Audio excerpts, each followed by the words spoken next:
Shows emergency responses are recurring at an Omaha motorcycle club.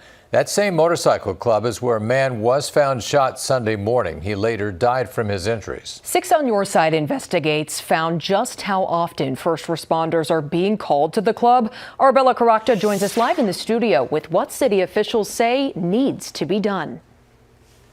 John and Aaron, 6 News obtained data from the Douglas County Dispatch on 911 calls. Since 2019, first responders were called to the Los Diablos Motorcycle Club more than 200 times. Now, of those calls, here's what we found. 5 were for fights, 11 are shooting related, 10 for crowds, 18 for noise, and 19 are labeled as a disturbance. Here's what local officials had to say about addressing violence there. People are drawn to that club when it's open after hours like moss to a flame. Omaha Police Captain Keith Williamson says it's been a problem site for years. When that club is not open at those times, there's no problems in that area.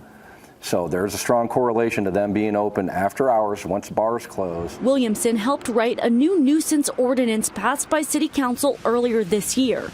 Now he wants to see it enforced by the city prosecutor to deter large gatherings that turn violent. They need to be held accountable for the element that they draw there during the time they draw, which terrorizes the neighborhood of people that live there.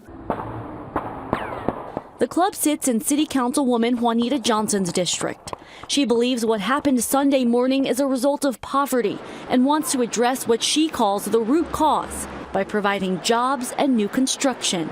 To those calling on officials to close down the motorcycle club, she says, if there was crime outside of 72nd and Dodge consistently, would we close down Targets? I think not. But if we did, let's do it consistently across the city of Omaha, not arbitrarily. And since Omaha Police's investigation is still ongoing, the city prosecutor told me he cannot comment on if he'll press charges. John and Aaron. Well, Bella, so if the city prosecutor does decide to press charges here, what are the possible consequences? Yeah, it could carry up to a $500 fine or 6 months in jail. And if they keep violating it, they could revoke the occupancy permit and effectively shut down the club. All right, Bella, thanks for that report. Thank you.